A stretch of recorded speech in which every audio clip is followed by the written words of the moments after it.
We are live. Welcome to college football's peek around the corner, Pac-12 Media Day. Welcome in. Don't be afraid to be a legend here in the PATC with your comments and your phone calls. Welcome into the house that sits on the corner of Keith Jackson Parkway and Kurt Gowdy Avenue. If you're new to the channel, please subscribe to the channel. If you like our content, please smash that like button. Share the video with your family and friends. Share it with your psychiatrist, your priest, your significant other. Share it across your social media platforms.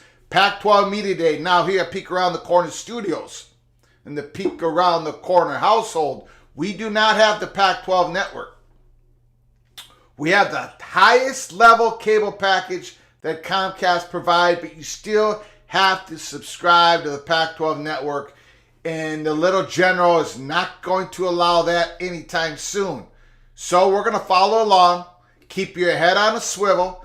Keep your head on a swivel to all the Twitter accounts that we're going to follow. Brett McMurphy, Nicole Auerbach, Pete Thamel, Dennis Dodd. We're going to follow everybody. I'm going to get to their tweets as soon as they pop up. Put them in the chat room. And we're just going to follow along. Of course, we're not going to be able to, talk about the tenor, talk about George Kliavkoff's, how he delivers his words, because we're not watching it. Now, according to John Wilner of the Mercury News yesterday, it was very important. Now has become a psychological component to the story that George Kliavkoff looks confident. Looks like a leader as he's up on stage in front of the microphone. So John Wilner of the Mercury News, he went there. I didn't. John Wilner went there. There's a few comments I want to make about yesterday. Okay. There's a certain reporter out there in the state of Oregon who once again went out there and mocked the people who reported secret meetings between Arizona, Colorado, and the Big 12. I want to touch on this first. Right before George Kliavkoff speaks to the microphone. Look, nobody knows what Colorado is eventually going to decide, right? I am not Colorado's chancellor or the president, and neither is anybody in the chat. At least I don't think so. The only thing we can do is provide the best information that we have at the time. And for the last year, the Pac-12 has been struggling to get a TV deal together that all the 10 presidents would sign on the dotted line, especially to sign the grant rights with it. But I can assure you, everybody in the Peek Around the Corner community, when we talked about the hot bubble of action on April 28th, when we confirmed it, when we told you the Pac-12 took a shot to the solar plexus, and we told you it happened, we said that May 8th, May 9th, May 10th, May 11th, May 12th, it was all had to do with that May 7th meeting in Chicago. No, we couldn't talk about the details before the meeting or after the meeting. The only reason we got the okay here at Peek Around the Corner is because Pete Thamel said it in an article. There was a recent in-person meeting between Colorado and the Big 12. He said it at the end of May. It happened on May 7th. There is other things that have been going on at Boulder, Colorado that we were able to tell you something was popping a week before it happened. We told you we got more details after it happened. The Minnows met May 24th in Boulder, Colorado. May 31st, they met in Newport, California. The Whales. Look, I'm telling you, Colorado has not asked for a Big 12 application. It hasn't happened.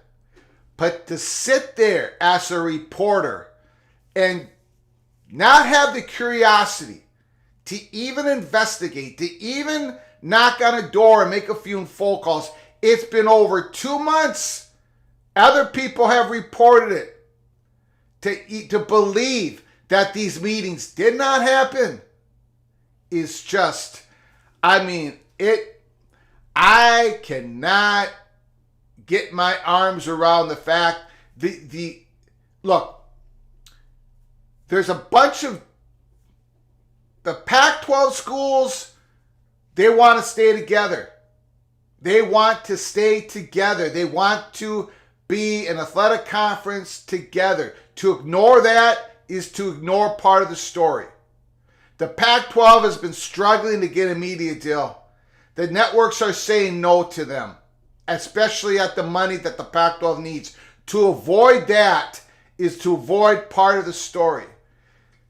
To not know or not believe or throw hand grenades over to the people who have accurately reported these meetings, to ignore those meetings, to not have the curiosity to even explore if there was meetings, is to ignore part of the story. My goodness, get out of your information loop. Get out of your silo. Okay, that's all I wanted to say about that. Quickly, Dennis Dodd, this is what he tweeted out yesterday. No movement is expected today on the Pac-12 media rights. This was yesterday now.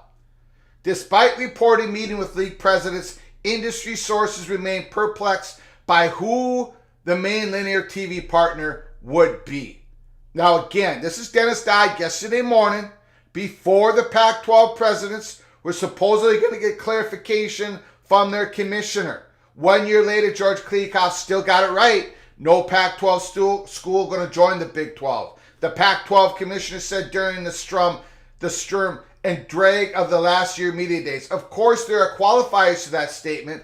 Heading into Friday's Pac-12 media day, the league hasn't veered much away from the uncertainty of losing USC and UCLA last summer.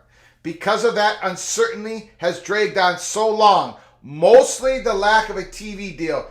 There hasn't been any Pac-12 schools for the Big 12 to grab yet. So here we are, a year later with the Pac-12 remaining in wait-and-see mode. Its 10 remaining members will remain loyal until they aren't. All of that hinges on the terms of that TV deal, which still shows few signs of being finalized. The conference continues to tell schools it has a deal with the linear partners, according to sources. The Pac-12 almost assuredly will have a sizable component on the streaming platform forms. There's that, and there is the worth of the deal itself. And finally, that continues to be where we are. A shame. It's a shame it's overshadowing, for the moment, what could be one of the best Pac-12 seasons in history. Potential back-to-back Heisman, great quarterback lineup, college football playoff potential, Arizona resurrection, and Washington Huskies, baby. They're coming up. They are coming up. Okay, so let's get to your comments. Let's follow along on Twitter. Keep your head on a swivel. Let me know who is saying what during George Kliavkoff's. He's going to have a little speech and a Q&A, and I think in that question and answers, he's going to bring up Harlan, the Utah athletic director. I think that's part of what is going on. Nick Jones, thanks for coming on in. Happy PAC Media Day, Cloak and Dagger Friday, everyone. Curtis Brown, the Baylor Patrick, he's in the house. Woohoo. Nick Flynn, thanks for coming on in. John Coy, blessed morning. K-Do, I apologize for not getting to your super chat a few live shows ago. My bad. I apologize on the next live show. I don't know if you were in the house. I apologize, K-Do, for my incompetence. But thank you for your generosity to the channel. I appreciate it very much. Conundrum, bring it, Kliavkoff. Kliavkoff has got to bring something. Mr. Monkey says he is in. He is in the house this morning. Okay, and the rest of you, Hagen, Immaculate, AMAC, BR70267, George Kliavkoff is on the stage. Okay, I'm going to shut up. Put down your comments in the comment section. Let me know what George Kliavkoff is saying. We're going to follow it here. Let's see what's going on. I'm going to follow it on Twitter. You're going to follow it on the Pac-12 network or on Twitter. However you follow it, the commish is kicking it off. He is on the stage. He is on the stage. There he is. Okay. So we got proof that he's on the stage.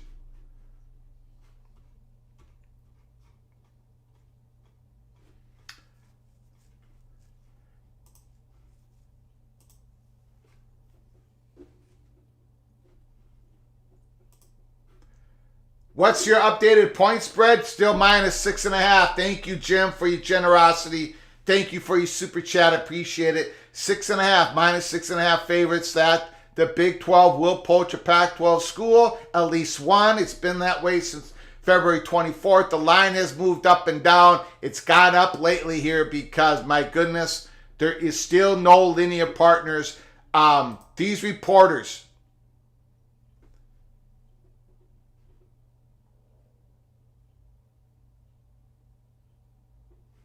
now, did Kliavkoff actually say this? We can't have any parody going on. We need straight information out of the chat room. Straight information out. Yeah, don't that he find that he's joking, but I don't know. Where am I backtracking, Chris? Let me know where I'm backtracking. Be more specific. Please make this nightmare end.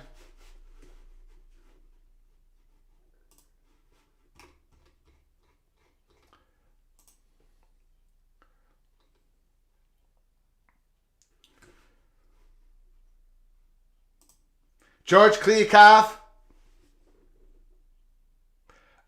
using a teleprompter. At the same time, I'm guessing a few of our media friends might be interested in other topics related to the Pac-12 and might even have a question or two of those topics. That's the teleprompter of George Kliavkoff. Nothing wrong with that. Nothing wrong with a little bit of humor.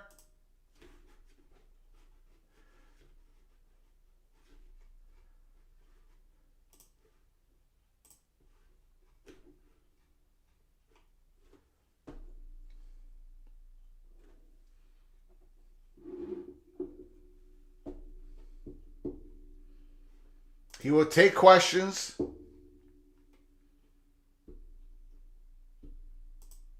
George Kliavkoff won't speak on non-football issues. Yikes. Yikes.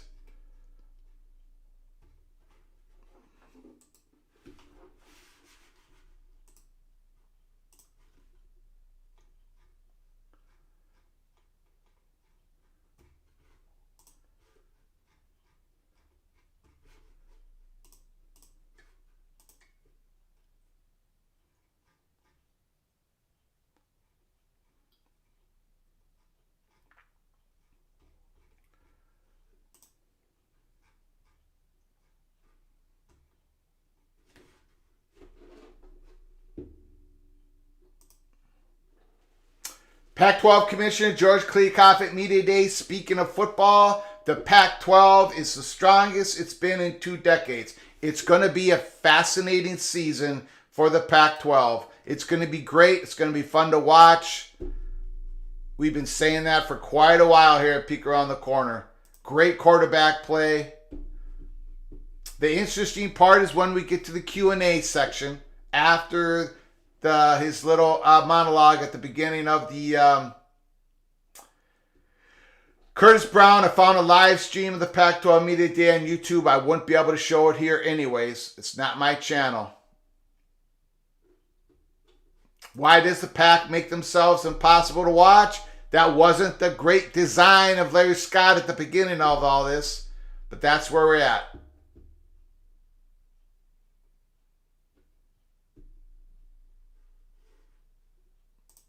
Kazano, Kliavkoff can't feed the trolls. George Kliavkoff immediately feeds the trolls. Kazano post-presser commentary. George Kliavkoff hits a home run.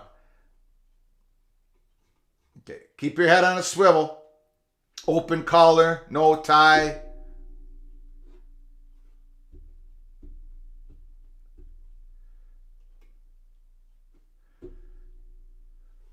He speaks with no fire.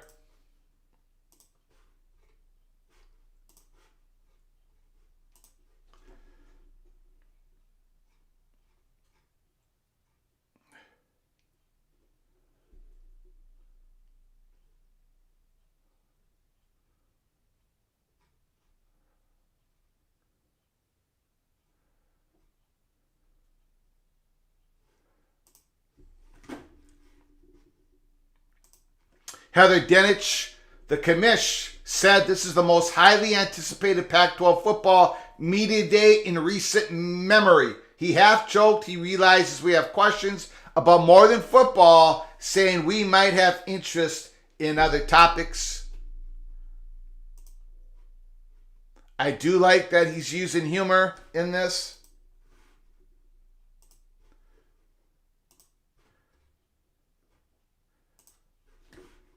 Here's something just off topic real quick. We've been following this. We did this on the episode yesterday. Can confirm Ross Dellinger, the On3 report about the latest Senate NIL draft. This one is from Ted Cruz. In short, the bill would empower NCAA to make rules by giving it a safe harbor. 2, deems that college athletes are students and not employees. And 3, preempts state NIL laws. Can this thing pass? Can they actually get federal legislation passed in a bipartisan manner? We shall see. Well, we're going back to the main story that we're covering today. I just had to put that out there.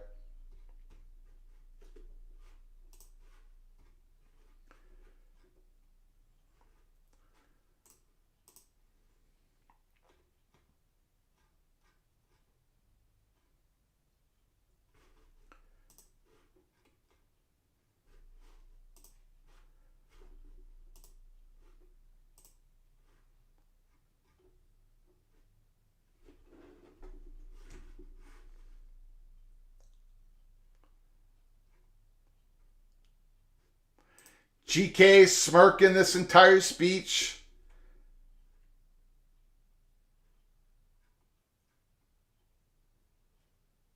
They're on track to announce a media deal.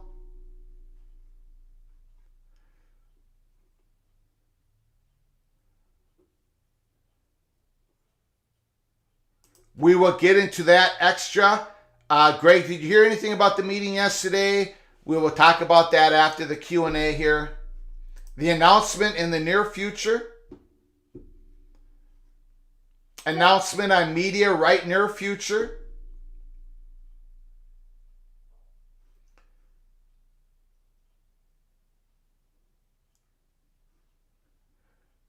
Not quantitative. Due diligence on expansion was already done. PAC-12 would deliver as expected on the proper timeline at the anticipated date in the near future. And media rights deal. Immaculate. Media rights deal. And then Gore. Immaculate. First question now. PATC community, once again, hitting a grand slam. Keep your head on a swivel. Obviously, there's people who have the Pac-12 network or are watching it. Keep bringing it. Keep bringing it. Put it in the chat. Can't wait to get to your phone calls.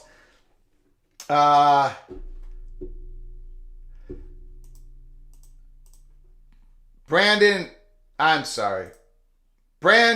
Marcello from 247 has the first question.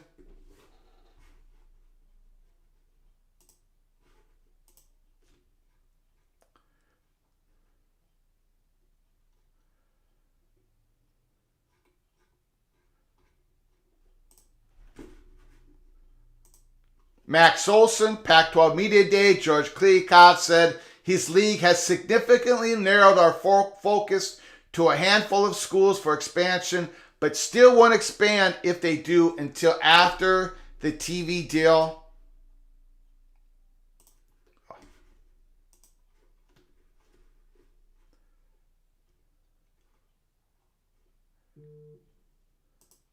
The longer the wait, the better the media deal gets.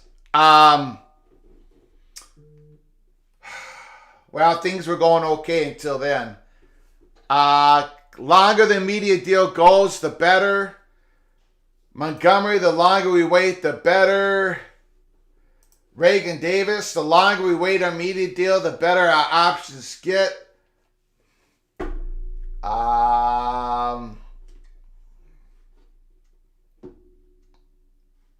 Okay, this has gone pear-shaped. This has gone pear-shaped. Nick Jones, George Kliavkoff, getting the right deal has always been more important to our board and the conference than getting it done quickly, says the Gore has already been negotiated. The Gore hasn't already been negotiated. The Gore hasn't already been negotiated. You can't say that. Did he actually say the grant of rights has already been negotiated?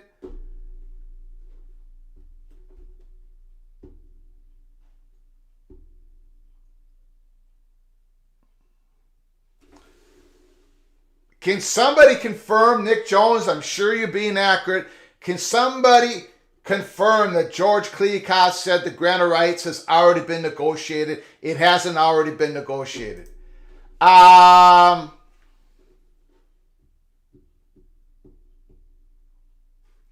won't discuss expansion with San Diego State.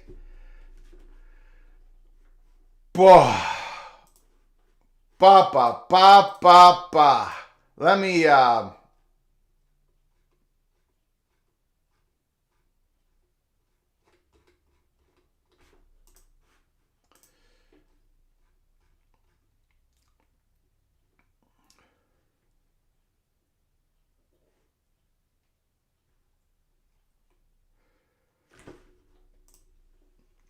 Max Olson, George Kliavkoff, and losing Pac-12 schools, it's not a concern.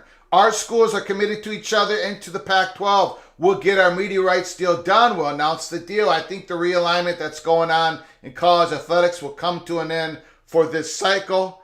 George Kliavkoff says the schools leaving for other leagues is not a concern.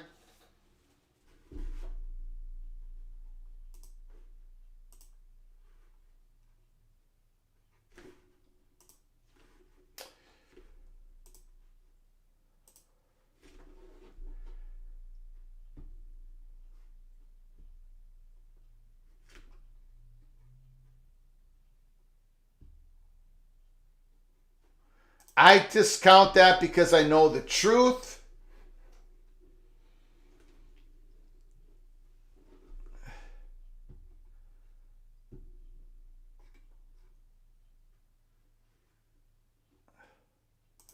We rank expansion candidates, but not necessarily AAU.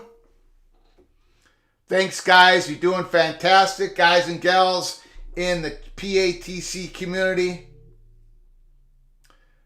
Okay, a lot of people are not impressed. Okay, this guy's blowing smoke. Day Old Donuts is in the house.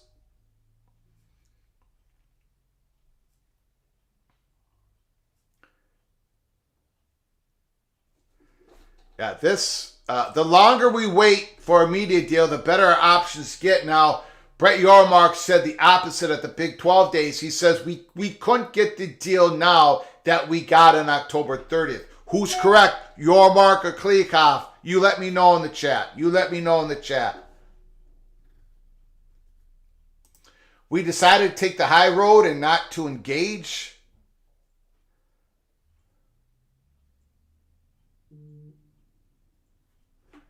Will our silence affect recruiting? No.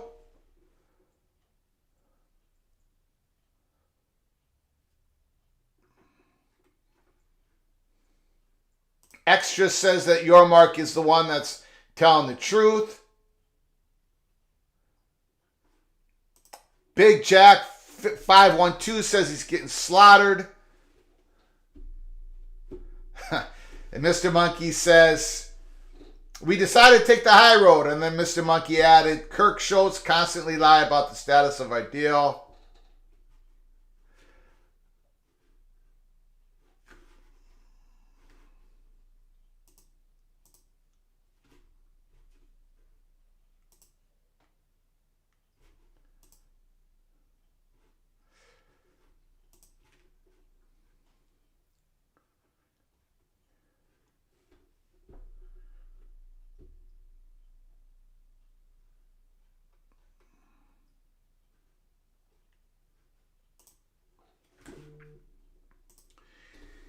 Jason Shear, this is about as boring and empty answered as I expected.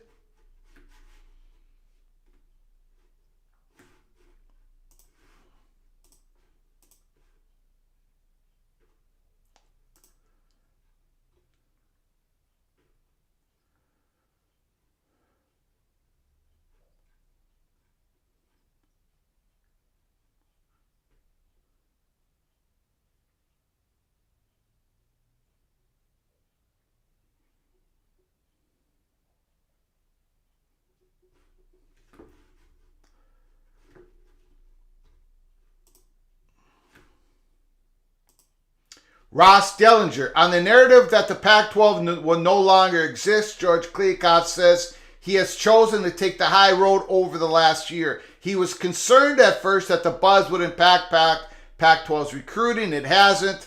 It's reinforced the decision to now engage.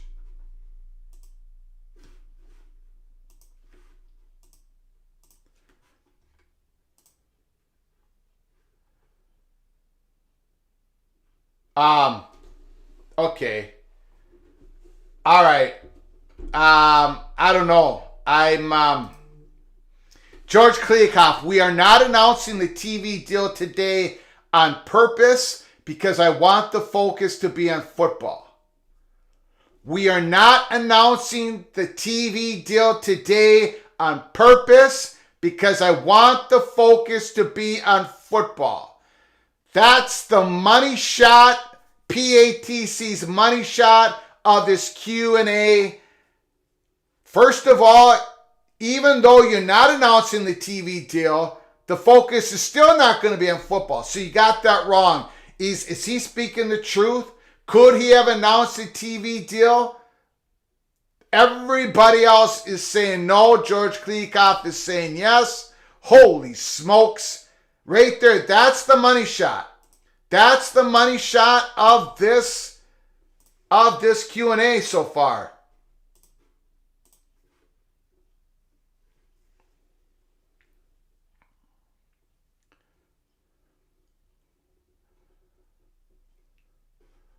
Wow. Look, either George Kliavkoff, and this is PATC's opinion only, either George Kliavkoff has pulled the rabbit out of the hat, he's got the deal, or he's absolutely incompetent. That quote right there matches his quote that UCLA would make less money by joining the Big Ten. Right there. We are purposely not making an announcement on the TV deal today because we want our focus on football. I was not expecting that.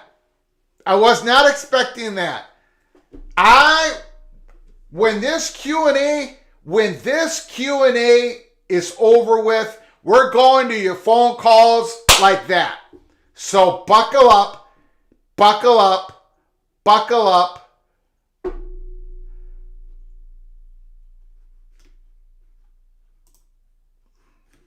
A direct question on the deal being done and just not announced. George Kliavkoff said that he was looking too much into his comment, and George Kliavkoff ended the Q&A after that. Ladies and gentlemen,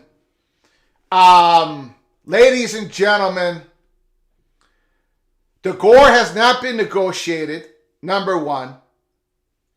Number two, that quote, let me put it up on the board again. I know the chat room is way ahead of me. Ladies and gentlemen, way ahead of me. You guys are fantastic. I'm doing the best I can.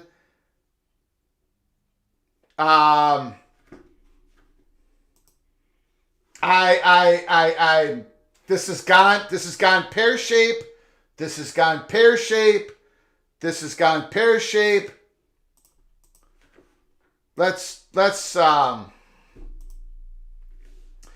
We are not announcing the TV deal today on purpose, because I want the focus to be on football. Ladies and gentlemen, there's about 3 different ways that he should not have said that. First of all, he does not have a TV deal to announce. He definitely is not announcing it today because it's on purpose. And if he thought that the focus would be on football by not announcing a TV deal, after 1 year of this, he should not be the commissioner of the conference. This is the opinion of PATC only.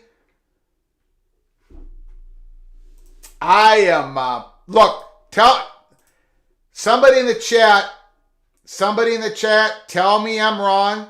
Am I misreading all of this? It doesn't look like I am.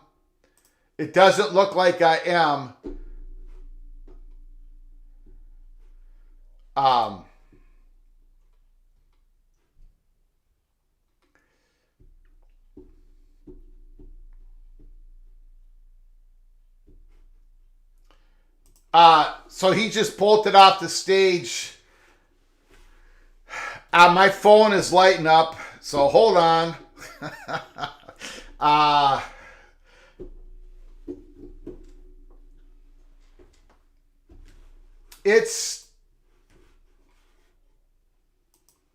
Just take a look at it. Ladies and gentlemen, take a look at it. Just take a look at that.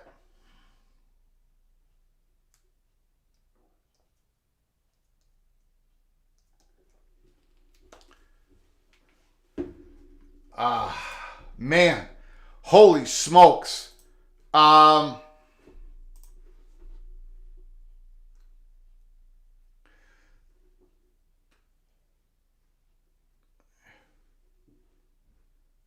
Yeah, that was the plan, that Mark Harlan was going to be up on the stage with them.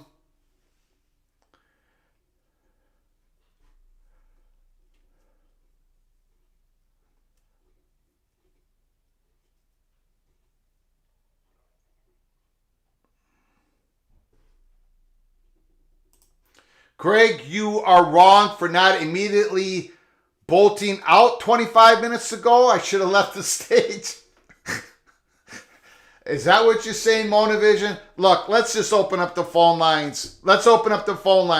Maybe there's a chance that Greg Pflugar, look, I'm reading the tweets.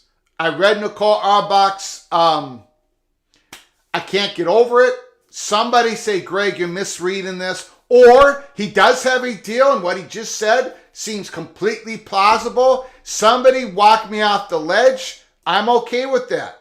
But I got to tell you, right now, that sucker went pear-shaped in a hurry. Let's get to it. The phone lines are open. 763-260-1333. I was not expecting George Kliavkoff to say we are not announcing the TV deal today on purpose, so football would be the focus. What song are you going to sing next?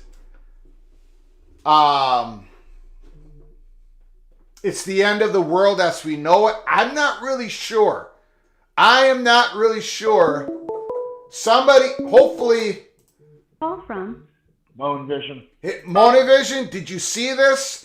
Am I wrong? Am I misreading it? Talk me off the ledge. What is going on?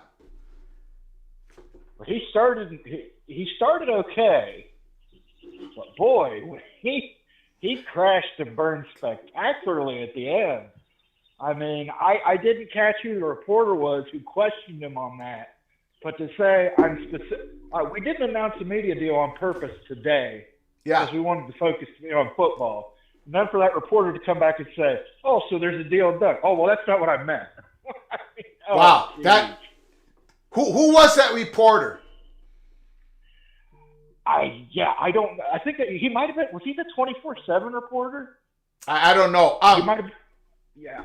Now on Twitter, and we'll get back to in a second. On Twitter, it was last night. People were saying he's not going to get asked any questions, and I said yes, he is. He's going to get asked direct questions because the reporters, they were ready.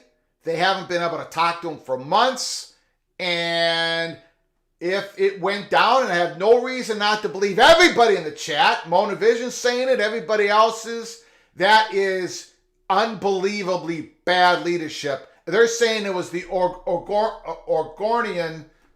Oregon's beat writer, James Crappe or Crappy, or however you say his name. He's a fantastic writer. Monavision, I'm sorry. Go ahead. I'm a little out of it right now. Go ahead. Yeah, that's just he was doing well at the beginning, but I mean, sometimes you got to cut your losses. I mean, he just pooped his pants, and now he has to swim in it. And then the other thing, and I know I've mentioned this several times, how many times is he going to tell us if these schools are committed to each other? Yeah. If these schools were committed to each other, you don't take meetings with other schools and other conferences. Yeah. If I'm committed to my girlfriend, I don't go out and cheat on her and then say, yeah, but I'm committed to you. I swear I'm committed to you. Cal, Stanford, Oregon, Washington have all had conversations with the Big Ten. They're clearly not committed to the other 6 schools. You've got Colorado and Arizona have had conversations with the Big 12. They're clearly not committed to the other 8 schools. I mean, how many times are you going to tell us you're committed when you've got, we know you're talking to them. Washington and Oregon had the meeting. The Cal Board of Regents guy said that they were trying to negotiate a deal. We know that Colorado met with somebody Big 12 related in Chicago. We know the city. We know how long the meeting went. It went an hour and 30 minutes. We know so many details. We could probably find out what coffee they drank in that meeting. Look, I think they've mishandled every part of this from the very get-go. And I am, now this is very naive on my part. I am stunned that he said we could have announced a TV deal today, but we didn't do it on purpose because we wanted to focus on football. For somebody to actually say that on the stage, the Pac-12 presidents, their jaws hit the floor. The athletic directors are shaking their head. Yeah, and I mean, that's the other thing, too. We want to focus on football. Well, if you want to focus on football, get that media crap out of the way. Yes. And then people will focus on football. Yes. Now every question these football players are going to get is going to be about your media deal. Every coach is going to be about the media deal. The USC and UCLA guys, what are you going to do your last season in the Pac-12? You're on your way out to the Big Ten. And the other thing I find interesting, and I know it's technically true, he's talking about all these recruits and everything else. I'd like to see the breakdown of how many of them recruits are USC and UCLA guys. Oh, yeah. I know that they're in the Pac for this year. Yeah. But what would that be if they weren't in the Pac this year? Because I'm sure outside of Oregon doing shifty things to recruit and pay people off, that their recruiting probably did take a hit because they didn't have a media deal. It probably did. So I would definitely like to see the numbers. I know they mentioned all the 5 stars. I'd like to see how many of them are with teams not named USC and UCLA. Brett McMurphy tweet, Pac-12, George Kliavkoff, we are not announcing our media rights deal on purpose today because we want the focus to be on football. But when asked on a follow-up question, he wouldn't confirm if a deal was done or not. There is no deal. There's no deal. Monovision, can I just take a timeout from your phone call? Just 1 second. Can you hang with? Actually, Greg, I'll jump off here and let some other people call in. All right. Just remind everybody to tune in to Big 12 Mafia tonight. Yeah, at 7 o'clock Central, 8 o'clock Eastern. Thank you so much, Monovision, for your phone call. Appreciate it. Oh, one more thing, Greg. Yeah. I wanted you to belt out 25 minutes to go. Oh, the song. Yeah, I'm not ready for that. Well, George Kliavkoff might have made that really an apropos song at the moment. Yes. So. I'm going to have to sing something after this. I don't know what I'm going to do. I'm not singing that Sounds of Silence anymore because Pac-12 has spoken loud and clear today. Okay. All right. All right. See you, Greg. Thank you. Great phone call. Wow. Great phone call. I'm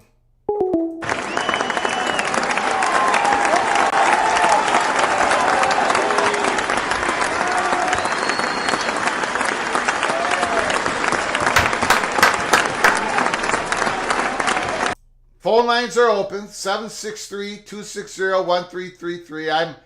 I'm still a little stunned by what Kliavkoff said there. That is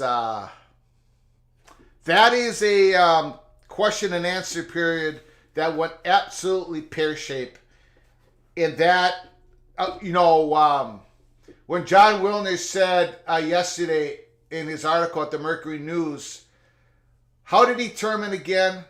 Somebody in the chat room remind me of how he said it. This was a psychological. Now there's a psychological component to what. It's important that George Kliavkoff hits a home run if he shows leadership, shows confidence on that stage. It was anything but that.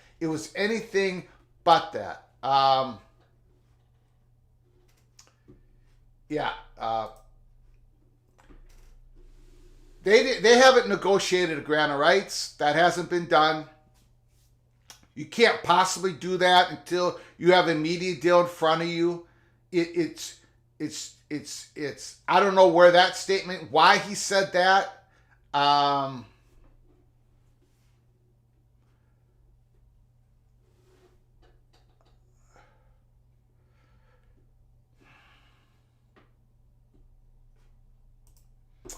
RFR Mac, I don't believe George, the presidents and the chancellors, or any of the athletic directors anymore.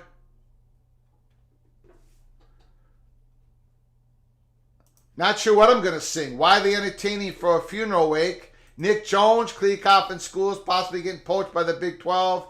It's not a concern.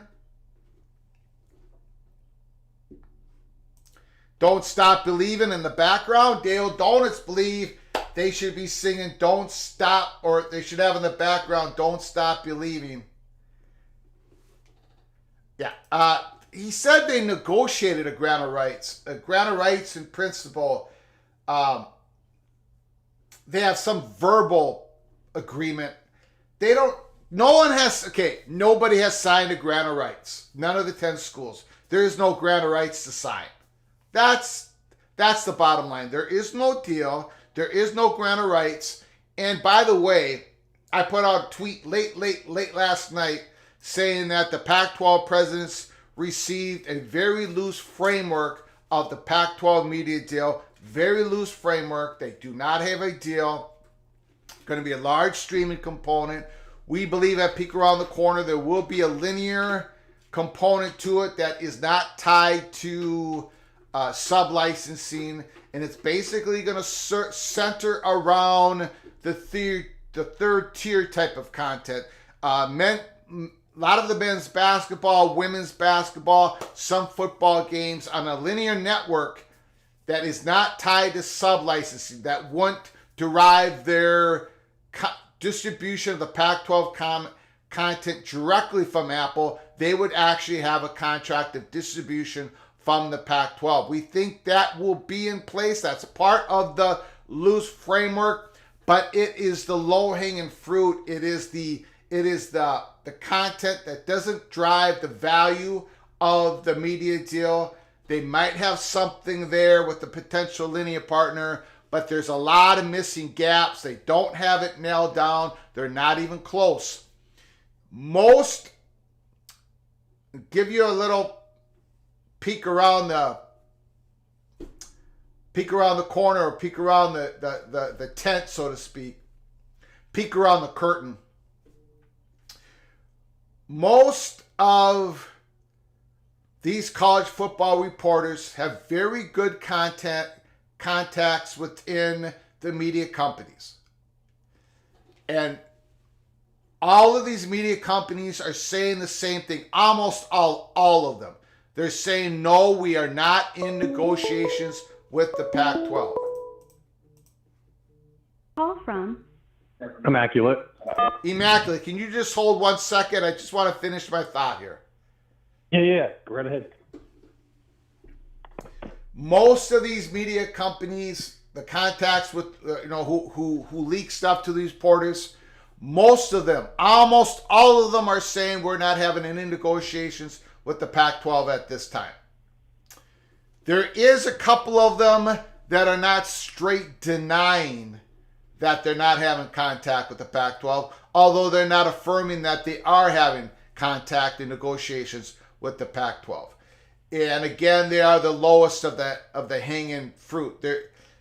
So the linear part of this package, it hasn't been consolidated. It isn't there. The money isn't there. It truly is basically the same story we've been going on for months. Conclusion. The Pac-12 presidents did, from what we were told at Peek Around the Corner, we tweeted out last night, the Pac-12 presidents did not receive clarity on their Pac-12 media deal. Okay? Immaculate, the floor is yours. What do you think? Let me know what you thought about that Q&A. Well, first, I just want to say, I actually thought he was doing all right early on. But that's based upon my expectations of what's possible. Like, we all know he was just trying to do some cover fire and some redirection, and he was doing all right. It really wasn't until the end when it all fell apart, and it's really quite telling that they cut him off so early, and then the Q&A that also included the other guy at the conference, I forget what his exact position is, and the Utah AD, that ended about 7 minutes early. So that tells you either the PAC's just not doing the timing very well on this, or they ended one of those segments early. And I would say that they ended the GK segment early. Yeah. Because of that question. So that it's very telling. Did it end right after that question? Yeah. Wow. Bam. Wow. And what did it end? did it end by George Kliavkoff taking a step back away from the mic, or did it end because somebody else ran up there or whatever? I don't know, because they changed the graphic on the feed to just a graphic, and then next thing we see, he's sitting off to the side, the other conference official guys in the middle, and then Mark Harlan is off to the left, and they're seated taking questions. And, now, somebody in the chat, the Nate Hellman, is saying they said final question before it, though. So maybe okay, I didn't catch that part, but that was said and that was said. But okay. It still seemed like some part of this all happened too quickly. Yeah. Because what they set up on the schedule was that for the next Q&A portion, with the coaches and whatnot, to happen on the hour. And they left 15 minutes for transfer from the Q&A with the three men to that. So by ending it even earlier, do they need more than 15 minutes to get three more people up on the stage? I don't know.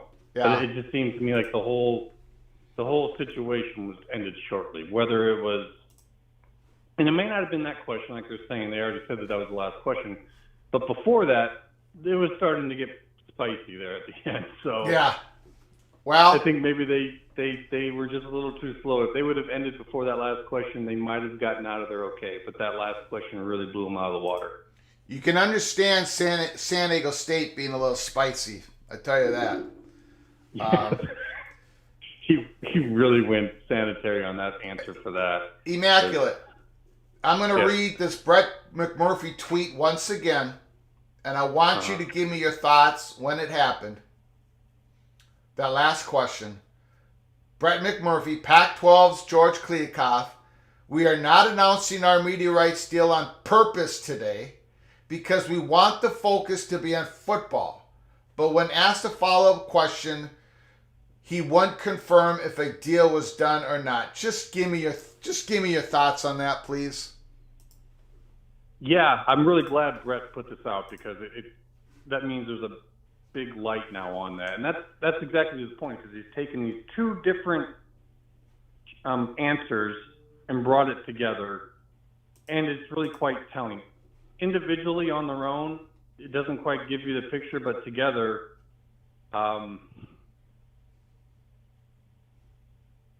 that's a lot to kind of take in and digest and really kind of figure it out immediately. But it sounds like they don't have a deal agreed to, and he originally, like, the plan was to buy more time. And then they're at the end by him saying, you're looking too much into that, when the question was very direct. Yeah. So you're saying we have a deal? I mean, if you have a deal, you say, yes, we have something in place, but we're not ready to announce it. It's pretty simple. Yeah. But I think that he just wasn't prepared for that.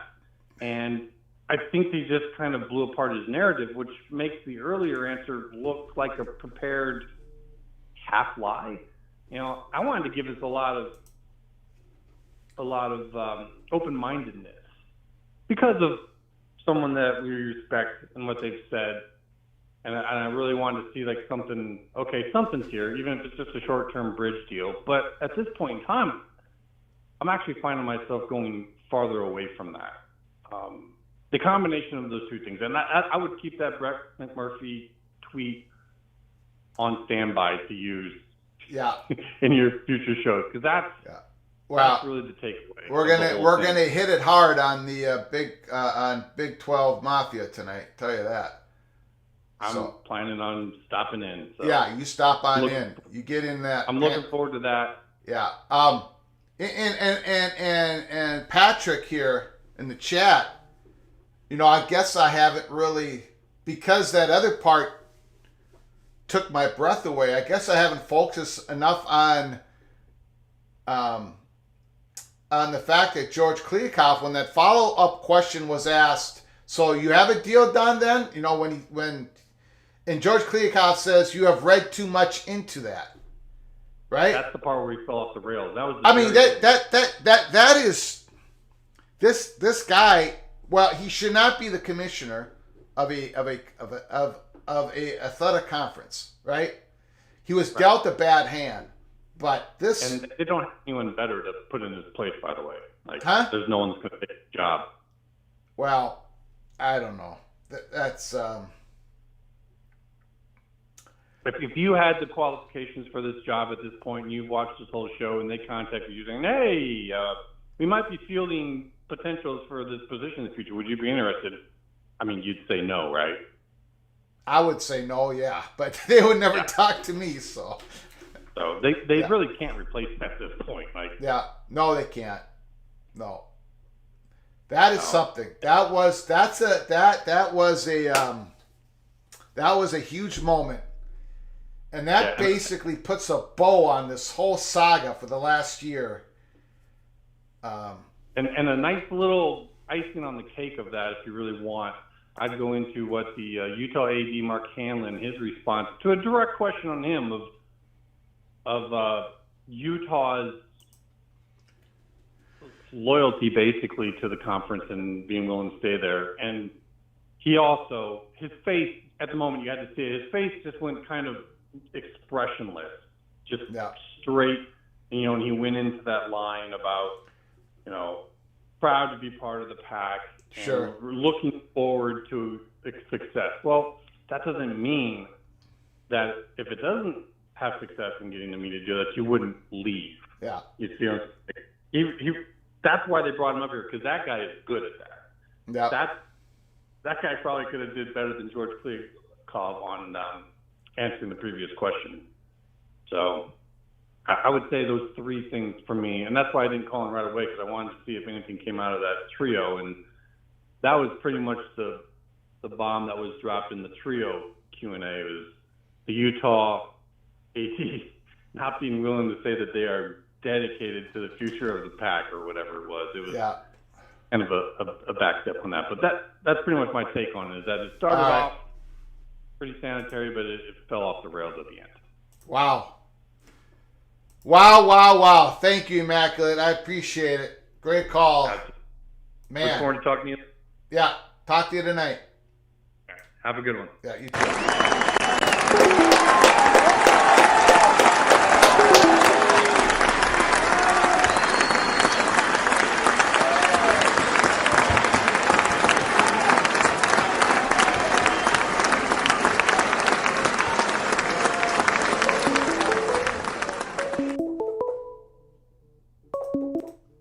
From ABO Prep Course 100%. The floor is yours, whoever's calling. It's Soap. Soap, the floor is yours. What do you got to say about all this? Man, I watched it, and I just got to tell you, the arrogance and hubris of the Pac-12 was on display. It was, it turned my stomach. I mean, I was really looking forward to some type of news on anything going on, and it was just like, we're going to tell you what we want to tell you, and to hell with whatever anybody else thinks. Thank goodness for James Carpy from the Oregonian. He was the one who asked multiple questions and put Kliavkoff's feet to the fire.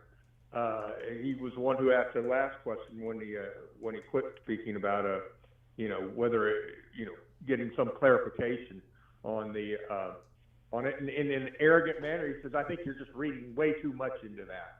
That was his response.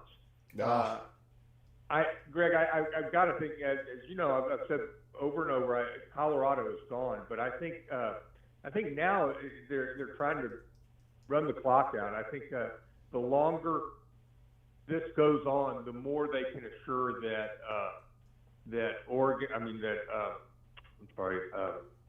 Washington and Oregon don't leave the conference. I mean, that's the main thing, is how do we keep Washington and Oregon in the conference? And if we push this back as long as possible, where nobody else has any opportunities to go to another conference, then they're going to save themselves. So I'm really disgusted by this whole thing, and disappointed by what Kliavkoff had to say. He had an opportunity to really take the high road. He said he had been taking the high road by not saying anything. Well, if you're going to take the high road by not saying anything, then you need to take the opportunity to say something when you have the opportunity to say something. Yeah. And I was really disappointed to it. I just wanted to give you a call, let you know that I'd seen it, and it was just arrogant. That's the only word I can come up with. Yeah, well, Thanks, Chris.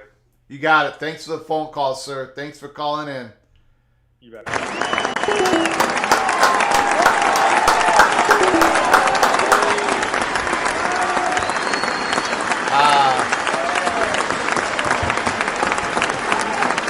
I did check the Aaron Torres, Nick Jones. I checked his tweet. He basically said, "What are we doing here? Well, what are we all doing here? I mean, what's going on? Like, what is?"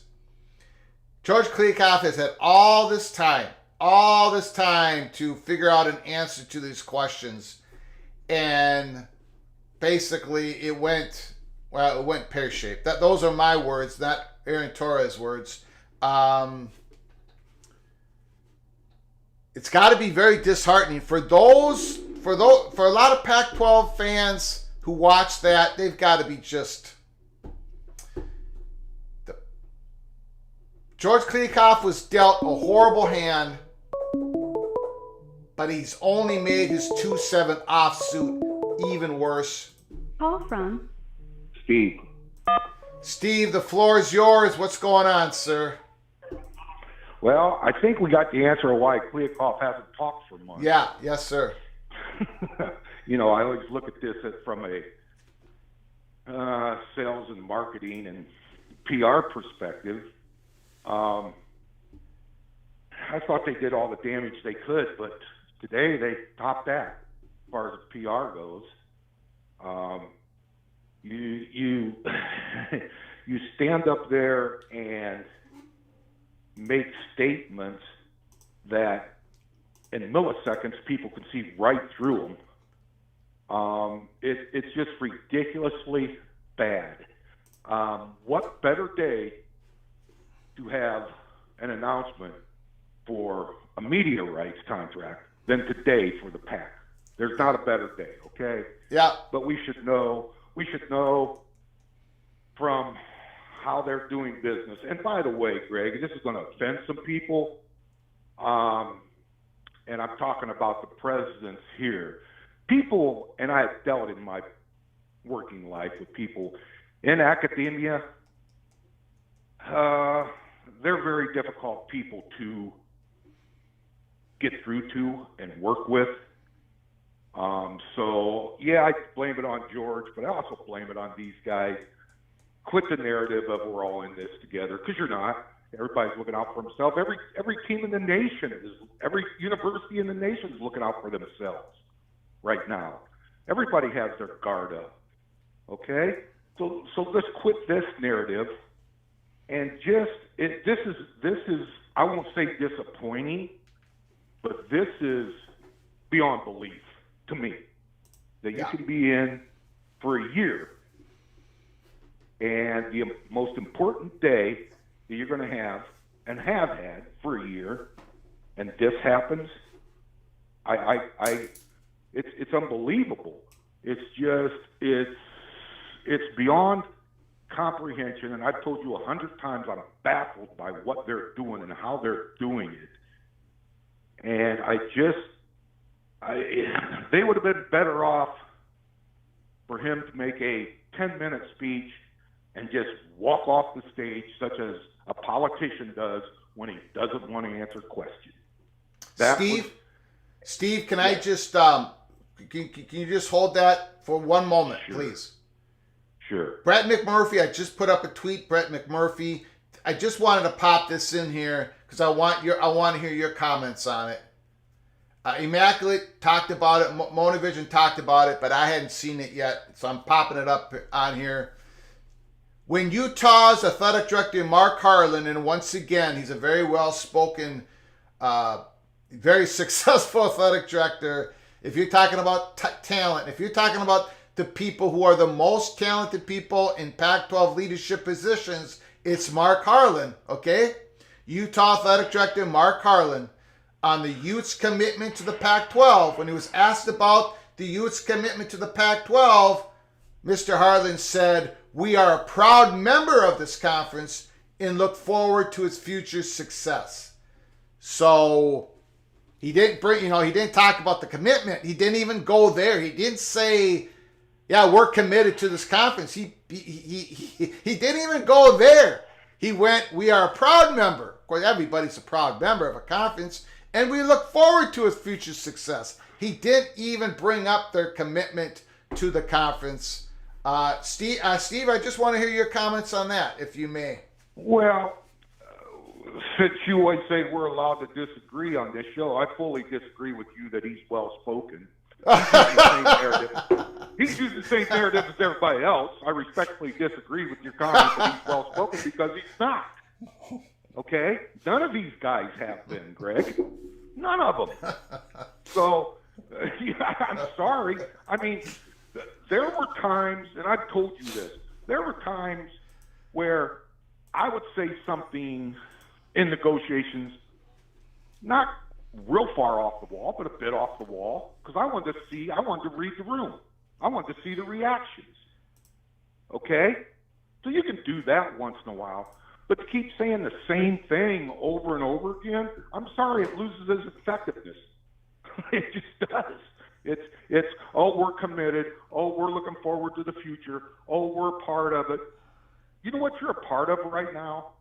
You're a part of something that has pretty much, I won't say absolutely, but pretty much no direction. And there's no end game here. Sometime there's got to be an end game when you're negotiating and you have a buyer and you have sellers. There's got to be an end game somewhere. And there hasn't been, okay? And they keep saying, well, we have this. Now, the GOR, in principle, well, yeah. Okay, in principle you do. Yeah. Maybe. Doubtful, but maybe.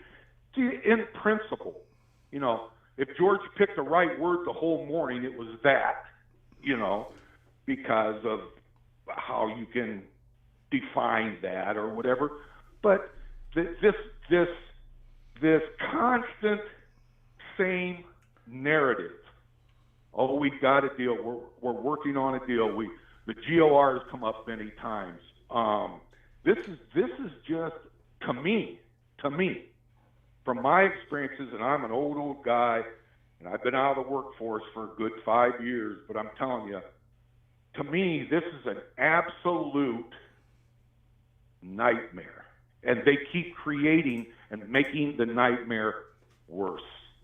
You just sometime, and people have brought up, I'm sorry, everybody but Washington and Washington State are probably looking for a way to get the hell out of there. So, okay, they are. So if they think that college football fans, especially the people that you talk to here and the sources you have, if they think we're naive enough to listen to this time and time and time again, then they're living in a vacuum that is just unbelievable to me. And my last point, there's always leaks. Have you heard a leak from a media company? No. And why would that be? Because most of them are not in talks with the Pac-12. Okay, let's say 3 of them are. And what a day to leak something, if you're a media company, to get the focus on you and what you're negotiating with the PAC, and get the focus off the PAC to help your potential media partner. Wouldn't today be a good day to do that? Yeah, they would. I mean, I'm just looking at it from more of a logical viewpoint than even a business viewpoint. It's beyond belief. And then you put the Utah president or whoever, the chancellor, whatever they call him, and No, he's not. He's been saying the same thing forever. Their arrogance about coming to a different conference, specifically the Big 12, they better set aside. And by the way, did you see on Sikkim, did you see the graph that Bradshaw had on Colorado from the time they joined? Yeah. Digest that, academia. Digest that, because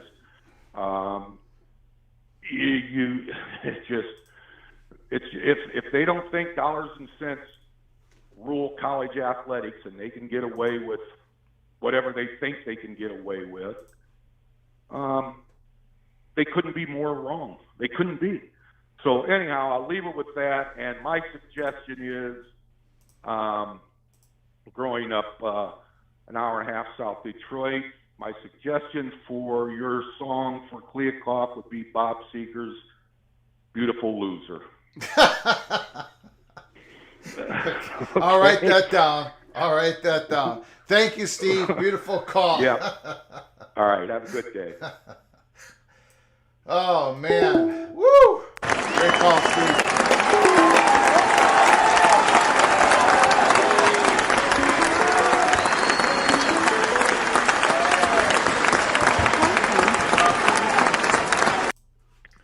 Hello. Hey, Greg, it's Western Civic. How you doing? Western Civic. Well, have you been paying attention to what happened today? Yeah, and I don't know why you weren't either. All you had to do was just put a search engine. It's free. You could have streamed it. But anyway. Well, I can't just put anything on my YouTube channel. But anyways. Whatever. Oh, well, that's probably true. Look. Yeah, so. Yeah, tell me your thoughts. I'm gonna put up the old George Kliavkoff's up on the screen, where he said, "We are not announcing our media rights deal on purpose today." On purpose, like they had control of it. "We are not announcing our media rights deal on purpose today because we want to focus to be on football." But when asked up on a follow-up question, he wouldn't confirm if a deal was done or not. Give me your thoughts. Yeah, I listened to the whole thing live. Because you can't find anything on the WHO treaty, so I listened to this. But anyway, two things. The first is the less important. Let's just get to that. The first thing we really understand, and it also goes to what I talked about last time I called, the PAC's not interested in expansion. And I'm not either anymore, personally. I'm changing my whole position. We're not expanding. And I get it now. It took me a while, and really, the only reason I didn't get it is because of the panic that all you Big 12 people are putting in everybody about, oh my God. So, look, the PAC's not going to expand. I don't expect them to expand with or without a media deal, okay? And the second thing, which is really the most important thing, that's just coming to me now after all this time, is just how weird this whole thing is, Greg. This is a weird story to continue to be pushing. If anybody knows the history of college football, I'm not saying it's not real or anything, Greg. There's clearly, for a story to have this much traction, it's got to have, big players are pushing it, okay? A story like this. Because if you know anything about the history of college football, if we can go back a year, okay? Let's just go back a year before anybody left. The notion that anyone from the Pac-12 would go to the Big 12 was just absurd on its face. No one would even consider that. No one would ever thought of it in a million years. It's just absurd. And it really is. And that's not an offense on the Big 12. But that's not the story, though. That's not the story. I know it's not the story, but what I'm saying is, so why has this story... Hold on, Greg. Come on, please. Why has this story continued to get traction for a year? I know the media companies have their issues, and I think what Kliavkoff is leaning on. Look at Disney right now. We don't know what's happening with Disney. Disney owns ESPN, so all of this is up in the air. So that's what they're talking about, and for good reason. But you guys... You got to go back, and you just don't. What I'm hearing is you guys don't understand what the Pac-12 is at all. Like most of the people that call in, Greg, you guys don't understand the PAC. You just don't.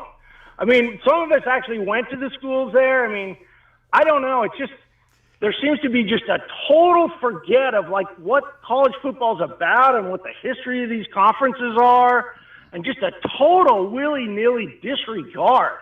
For 20 years it took for Utah to get into the Pac-12. You think we're just going to give it up because you guys are like running media programs like crazy? Yeah, we find it offensive. There's no way these schools are going to the Big 12. The whole concept is absurd on its face. Okay, let me So answer. why is it being, hold on. So the question I have today is, why is this story getting so much traction? And I want to tell you, Greg, you can call me conspiracy guy or whatever, but the billionaires want a civil war. Okay? Okay. And this Let just me sort of answer the supports question. You background. got the question. So listen, seriously, I'm No. going to let it go. Wait. This is my show. All right. Okay. No war, Greg, and No war. and look, I hope we get to annual playoff I want you flexibility, to. but I want you to listen to the Okay. answer off. We'll end the call, but then I want you to hear the answer. Okay? well, okay, Greg. I mean, I'm You not asked saying the this question- is real. no, wait a There's second. no money. All of Wait this a stuff, second. even with the loss of. Okay. Look, I do the best I can to be fair to everybody. He asked the question. He wouldn't let me answer it. I'm going to answer the question. The story is not about the Pac-12 schools wanting to join the Big 12. That has never been the story. We have never said that was the story at Peek Around the Corner. The Pac-12 schools want to play with each other. The story has always been, can the Pac-12 get a media deal that can satisfy all 10 schools? For them to sign on the dotted line, for them to sign the grant of rights. Since February 24th, we have believed that they can't get it done, that there'll be at least one more school poached. Maybe we are wrong. But the reason why this story has gone on for so long is because they haven't been able to get a media deal. Because Colorado did. We meet with the Big 12 in person. Because Colorado has done all these things behind the curtain in cloak. But we found out about it. Before, after, we've got all the details. We've given you a lot of it. That's why the story's going on for so long. If you want to put your head in the sand, if you don't think there's a story, or you don't think there should be a story, if you have no curiosity beyond the Pac-12 doesn't want to go to the Big 12, no Pac schools want to go, Pac-12 schools want to go. If you don't want to see beyond that, then you're not interested in the story. You're definitely not interested in this YouTube channel, which, by the way, is not a pro Big 12 YouTube channel. We're not pro anything. I'm equally disliked by everybody. This is not a pro Big 12, pro Big 10, pro Pac-12. We talk about college football, and I have the curiosity. We all do, to find out what the story is. We go where the story is. We skate where the puck is going to be. That's what we do here in Minnesota. The story is not about the interest of the Pac-12 schools going to the Big 12, because there is none. It's about possibly needing to go to the Big 12. Because the networks have decided that a one region athletic conference on the Pacific Coast does not satisfy their particular interests. Fox is out, ESPN is out, ABC's out, CBS is out. What am I supposed to do? Ignore that? I haven't ignored it from day one. And we're not going to ignore it. That's the story. It's not a conspiracy. I'm not part of Endeavor plot. I'm not paid by anybody except for your donations. That's the story. If people at this point in time cannot figure out what the story is, there's no hope for you, honestly. This has always been about the Pac-12 media deal. Can they get one? Can they get one that satisfies the needs of all 10 Pac-12 presidents? We've been saying this. Go back to episode 83, Western Civic. The guy with all the diplomas that hang on the wall, who's got about as much curiosity as an earthworm. The trolls out there. Go back to episode 83 on October 30th of 2022.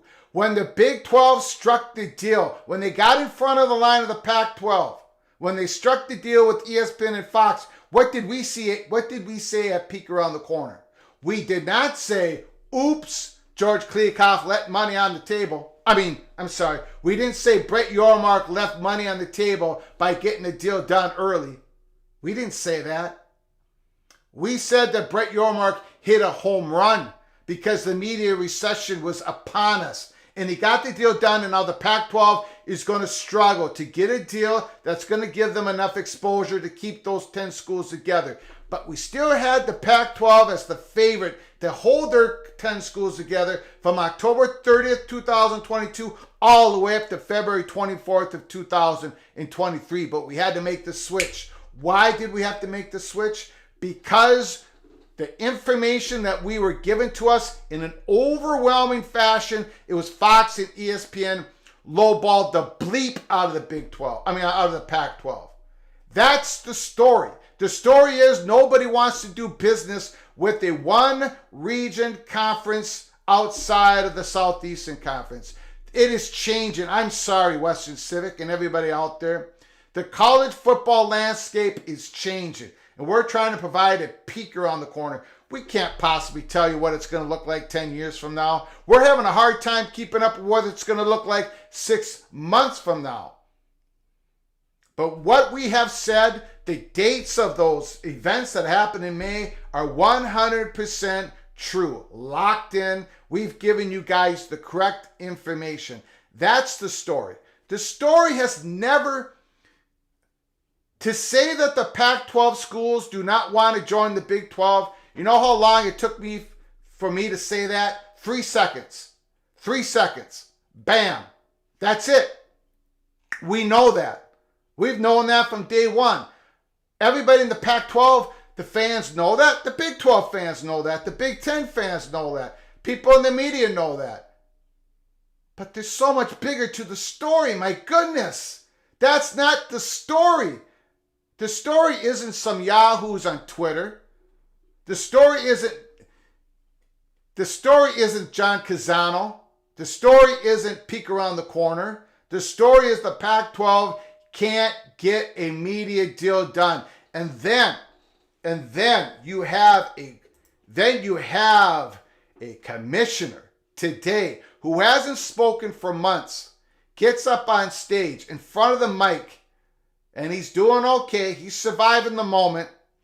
And then he says, the reason we haven't announced the Pac-12 media today, it was on purpose because we wanted the focus to be on football.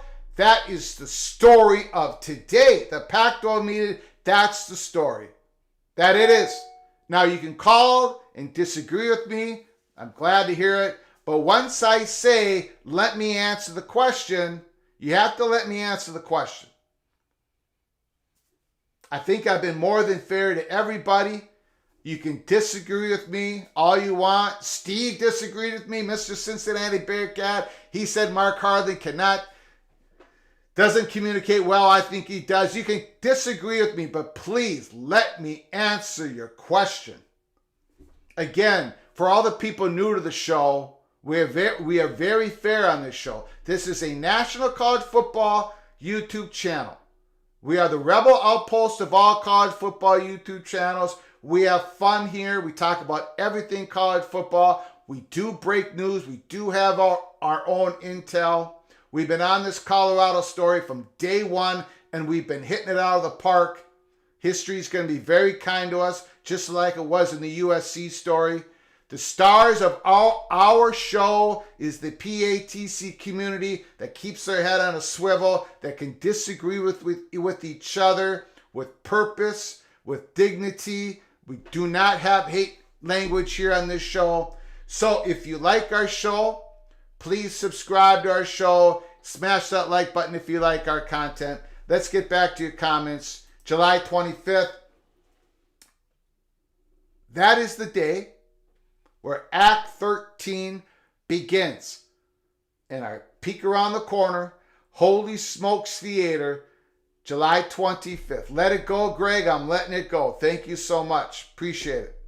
I will let it go. But, you know, you got to let me answer the question. You asked me a question, got to let me answer it. Okay.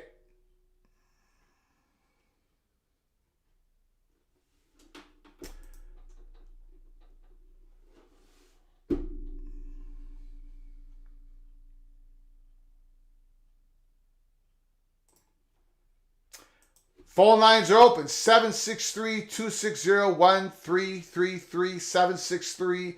763-260-1333. No, look, I'm okay. I'm okay with Western Civic, but you gotta let me answer the question. You're gonna call, you're gonna ask the question, you gotta let me answer it. If he just wanted to rant on for 5 minutes, that's fine. That's fine.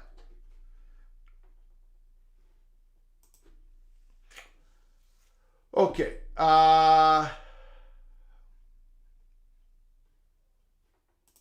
Richard L., I think Di Stefano forced George Kliavkoff's hand. Very, very interesting comment by Richard L. Very astute comment by Richard L. I think there's a reason why he had to show some sort of numbers. He didn't show numbers, but he had to show have some sort of presentation to the Pac-12 presidents a day before the Pac-12 Media Day, when they knew they weren't going to announce the deal anyways. He had to show something. Was it Di Stefano forcing George Kliavkoff's hands? I would say this. I would say it was a group of Pac-12 presidents that were forcing George Kliavkoff's hand. That he had to show something.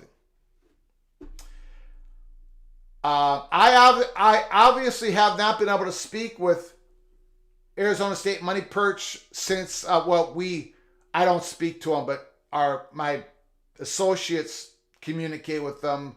We communicated with him late evening last night. You know what? I forgot a super chat. I got so fired up, I forgot a super chat. Thank you, Monovision. Appreciate the super chat. Host controls the show. Thank you so much for your generosity. I'm sorry I lost your super chat for a moment there. I got all fired up. Thank you, Monovision. Appreciate it.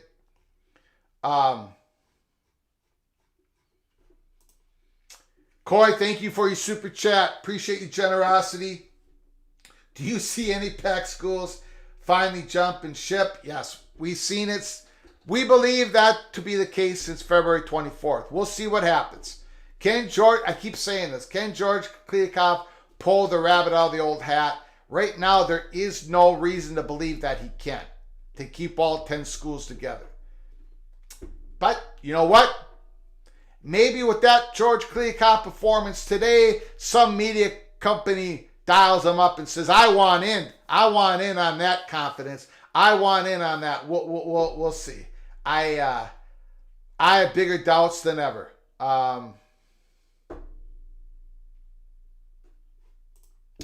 Yeah, I think you read too much into that.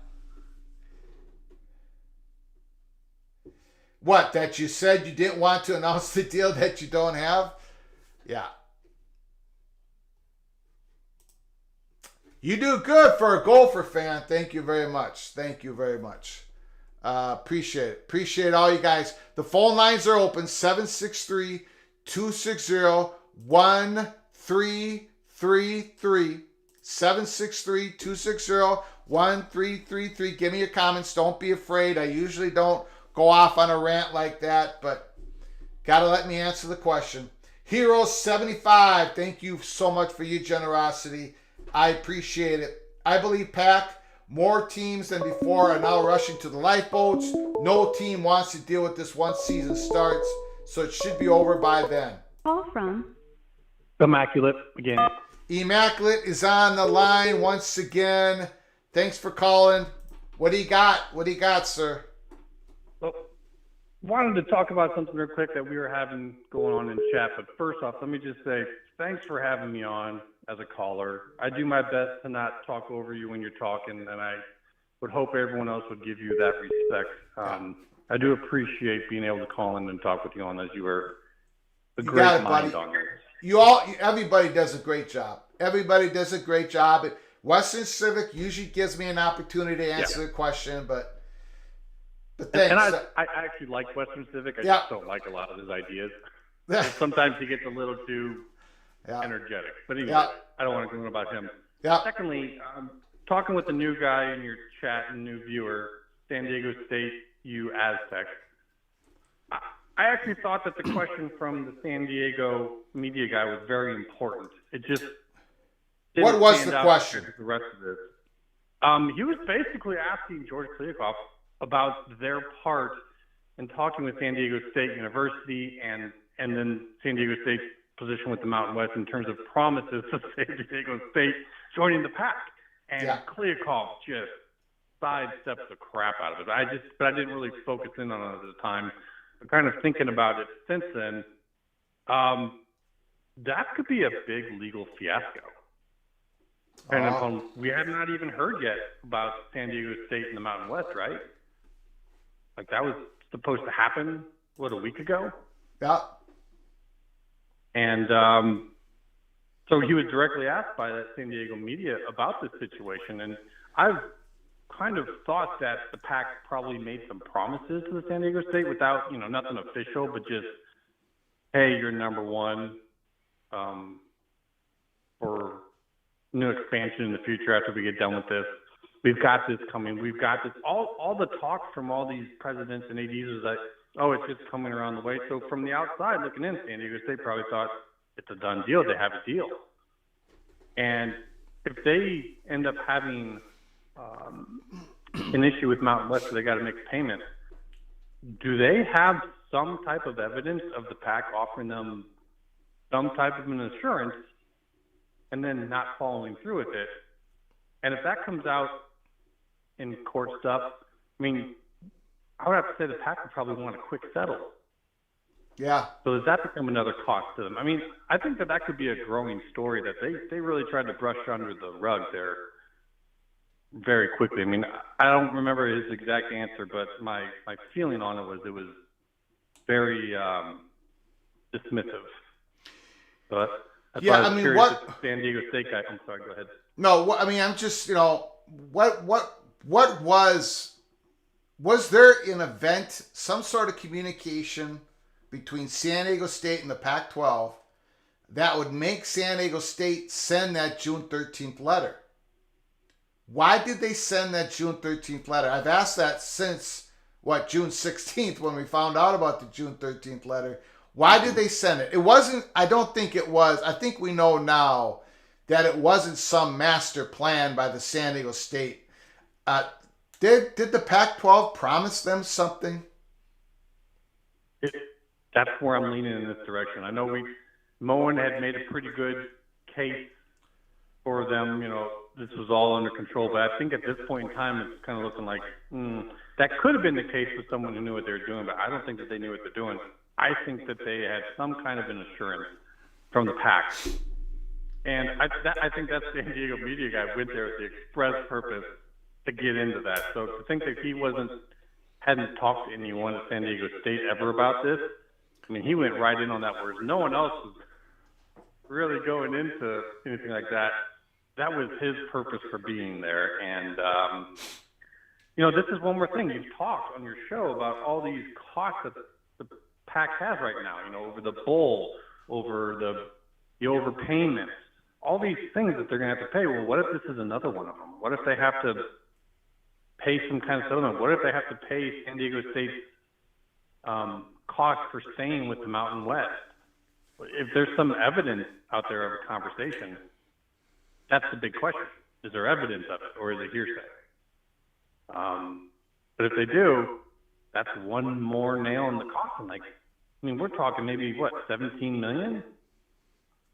And if you're talking about a deal that nets one team 15 to 20 million a year for the PAC, that's what's coming out. Okay, divide 17 by 10, you're almost at another 2 million coming out of that. So it all starts to add up to a really ugly situation if the PAC made some kind of promise that's provable and they couldn't live up to it. So I wanted to bring that because I was kind of curious if the San Diego State guy had looked into that and knew anything from more of like that local perspective on it. Yeah. All right. Thank you, sir. That's it for me. Appreciate it. Talk to you again later. Yeah, talk to you tonight, sir.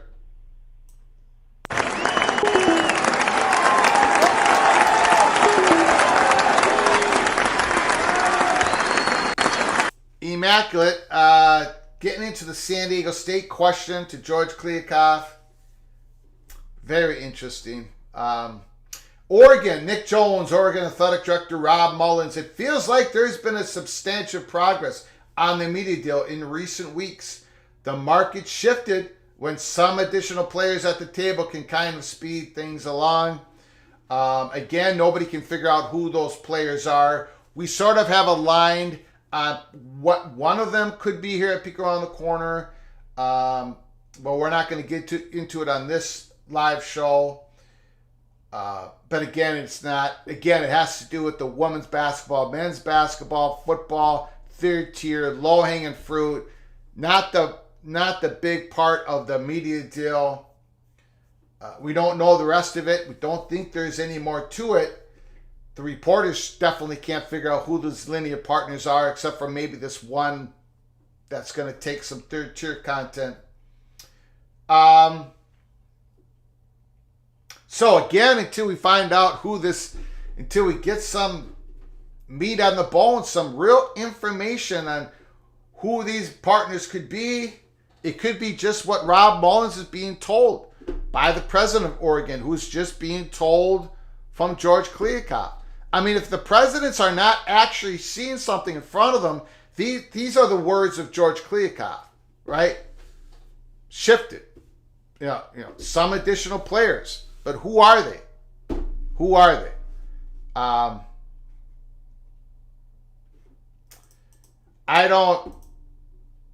Whoops, wrong one. Rob and Oregon have been quiet, not just blowing smoke this whole time. Perhaps there has been movement. Perhaps there's been movement. Again, other than what I just said, nobody can figure it out. Again, did Oregon get told something specific, or are they just rehashing the general comments that they're being given by George Kliavkoff and the staff? Call from Lewis. Lewis, the floor is yours. How you doing, good sir? What are you thinking? Well, that was a pathetic performance by George Kliavkoff. It was, now, in a way, he didn't say anything that's going to get him in trouble. It was scripted, and the media was pretty generous with him about the questions. Yeah. But the few questions that were just piercing. And if I had listened to it correctly, either the Pac-12 has a deal and they're not saying it, or the Pac-12 does not have a deal, and you're reading too much into it. That was just, he was caught in a bad situation there with that. And I think the answer is they don't have a deal. He should just go ahead and say it rather than trying to say we're not announcing a deal because of the media day to focus on football. And if there was a deal, you're talking about 10 university presidents there. Hello. Isn't that like that? We're losing you. Especially. Lewis? Yes. We're losing you. We're not catching every word. All right. Let me try this. Is this better? Yeah, go ahead. Okay, Vic. Yeah. My point is, if George Kliavkoff implied there was a deal and then got questioned about it, then he sort of backtracked indirectly.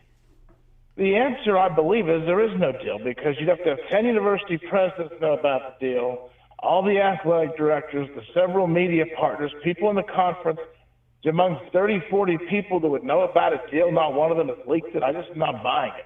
I don't believe there's a deal, and that performance was not anything to inspire any confidence at all.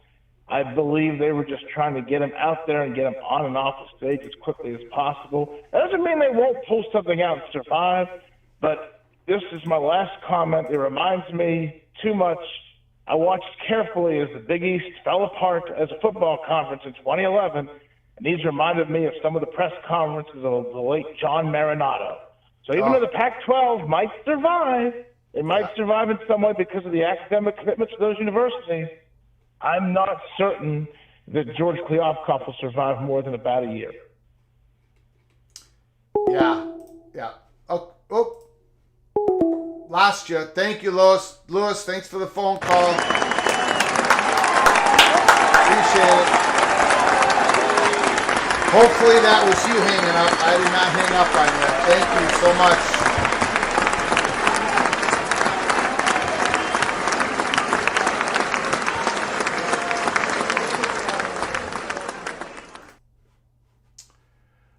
Again, the phone line, 763-260-1333. Get into your comments and your phone calls.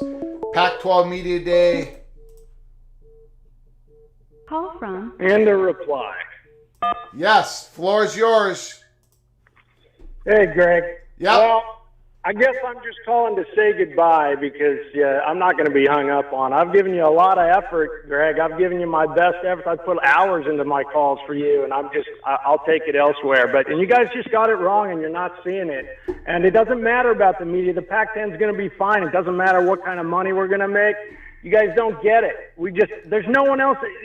You wish you could be in the Pac. That's the problem. And I don't know why people in Cincinnati care. They shouldn't. I mean, someone's ripping you all up, Greg. That's all. You're getting spoon-fed by consultants. Enjoy it. No more war. No more war. Okay, get back to the phone call. 763-260-1333. I'm trying to get some sort of information, tweets on some athletic directors, some statements. It looks like I got a feeling a lot of these reporters have left the room, have left the Pac-12 room, and they're going off to their own thing. They're actually reporting on other stuff. Again, this was the PATC's money shot of the day. Pac-12 Commissioner George Kliavkoff, we are not announcing our media rights deal on purpose today. In other words, they could have gotten a deal done. Signed, sealed, announced today. But they did not. They are not announcing it today on purpose because we want the focus to be on football. But when asked on a follow-up question, he wouldn't confirm if a deal was done or not. He said, you're reading too much into what I just said, which was we are not announcing our media rights deal today on purpose. That is the absolute money shot, PATC money shot of the whole interview, of the whole. Call from. Steve. To accept. Steve, the floor is yours, Mr. Cincinnati Bearcat. What do you got to say? Well, I don't want to start words with someone. I don't know where he is out on the West Coast, but when he said it, why should it matter to somebody in Cincinnati? He's got to start listening instead of talking sometimes, because there have been several calls where I've said, I don't want the PAC to disintegrate or dissolve, okay? I'm going to start that right off, and I hope he hears this. And then for him to be so arrogant to tell everybody else that we don't understand, okay? Yeah, we do understand.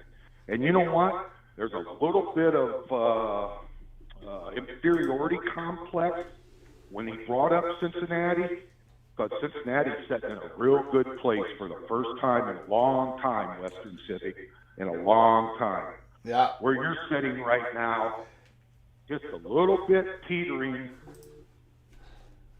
to not a good place right now. So get rid of your inferiority complexes.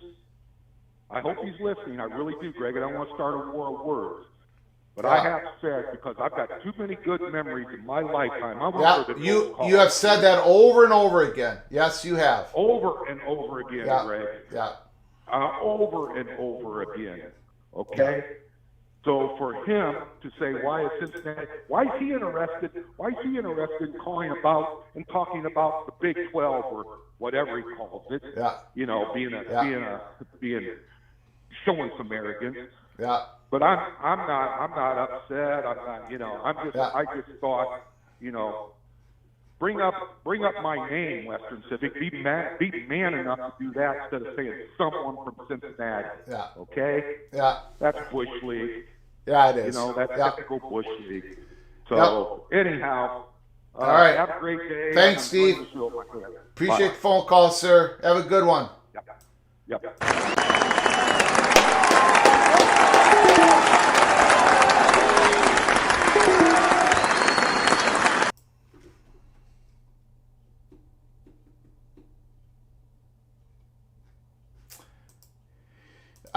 George Kliavkoff just admitted they have no deal. Yes, they have no deal. They have no deal. Maybe they have one in 2 weeks from now. Maybe they will. And whatever deal they get is going to be, if they get a deal. If they get a deal in a couple weeks, it's going to be fascinating to see what it looks like.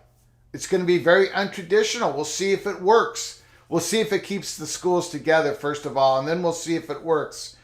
But to say that you are not announcing a deal today on purpose, that you want to keep, that was amateur hour when you needed to be a professional.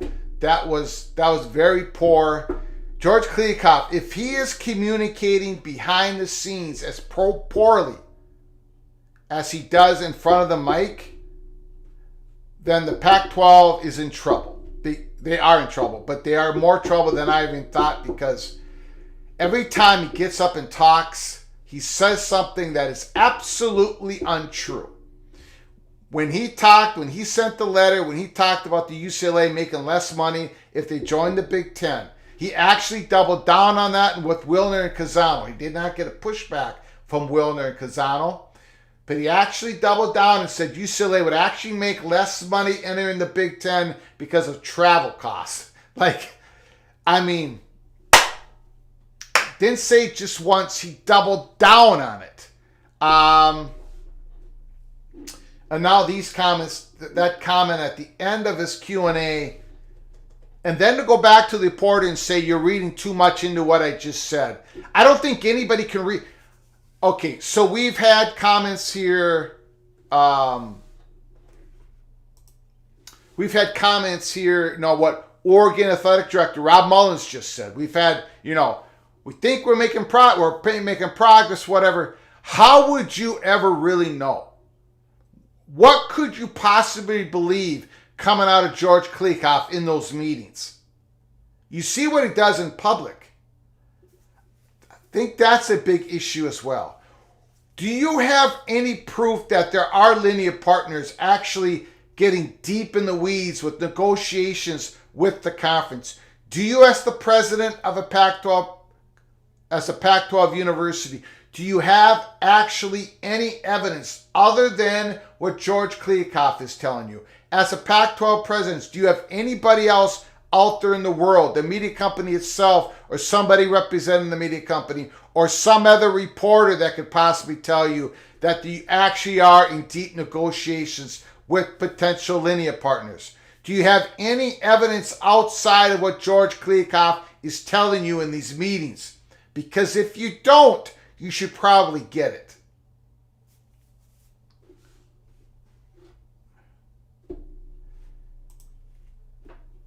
Yes, Arizona president, we know what the Big 12 numbers are. We have to wait to see what the PAC numbers will be. Lewis doublespeak all over the place on Twitter. He should not be the commissioner of the Pac-12. That is our opinion. It's our opinion only. He should not be the commissioner of the Pac-12.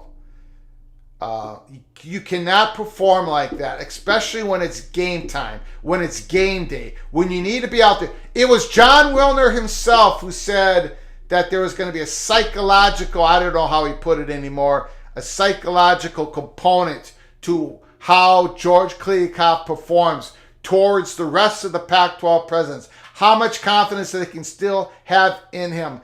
And George Kliavkoff failed today. So what does that mean for the Pac-12 presidents? In regards to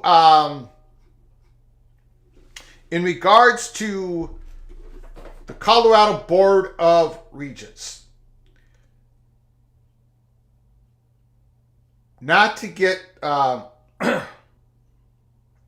we were tipped off on the July 25th Board of Regents executive session meeting. That's why we were able to break it on Twitter. We knew that was going to get posted. We were tipped off by somebody at Colorado when that meeting was going to disappear off their website. That's why we were the ones that were able to break it on Twitter. Now, I've been doing this show for almost 2 hours. When we're done with this show, I'm going to start poking around again. Maybe get some more information on that for tonight's show with Big 12 Mafia. We got a beat on it here at Peek Around the Corner. We've got a beat on it. We're going to keep our eyes open, our ears open. We believe that we'll get tipped off again when another board meeting is scheduled. So we'll keep an eye on that. We don't know the reasons why that executive session on July 25th was canceled, why it disappeared off the website. That was a executive session only. It was not public. There wasn't going to be any votes to it. We don't have it confirmed that had anything to do with conference affiliation. We only have 2 Colorado Board of Regents meetings confirmed that they talked about conference affiliation. One of them was June 6th meeting, and the other one we're not able to discuss at this time. So there's been at least 2 confirmed Colorado Board of Regents meetings with discussions around conference affiliation. There's at least 2 meetings that confirmed that Colorado had with the Big 12. The last one being on May 7th. We have at least 2 meetings confirmed between the donors of Colorado, University of Colorado, and Colorado's leadership. We'll keep giving you guys the peek around the corner. Call from Jason. I'm sorry, I didn't get the name. Jason, the floor is yours. Yeah, I just wanted to make sure other people realize, George Kliavkoff deserves some kudos. Specifically, I don't know how he's managed to communicate as well as he does, but he's managed over a year of not executing one of his core job functions. Right? I'm thoroughly impressed that he's been able to go this long without his constituents, putting a fair bit more pressure on him. Yeah. Number 2, he hasn't talked to the media directly in over 6 months when his core job function is to engage and advocate for that conference.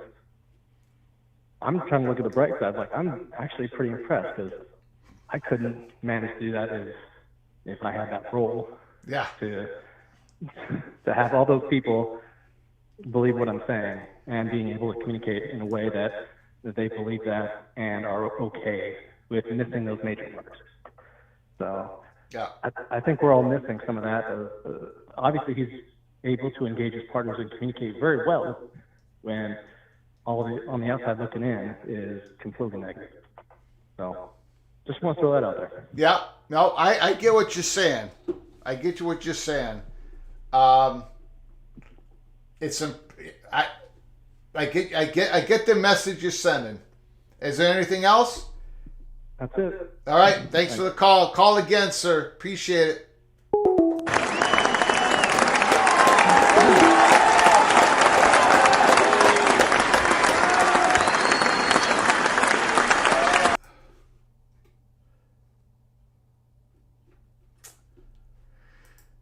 The stage set. Again, in Act 13. Mr. Monkey says, John Coy, Act 13, the stage will be set on our live show on July 25th, not a moment before. Act 12 ends on July 24th. Act 13 begins on July 25th. This was announced on July 16th, 5 days ago. And what an interesting 5 days it has been since we've made that announcement. And for those who are new to the show, because we got a lot of new people coming on in, Act 12, Act 13, whatever, we put our information, a lot of times we give it in a way that there's a holy smokes theater inside the PATC community, and we talk about the drama that's going on in the college football landscape, and we put it in that type of form so we can give some information to you all in an informative, hopefully entertaining manner that does not burn our sources. And it's been pretty good so far. We're going to continue with it. There's going to be now,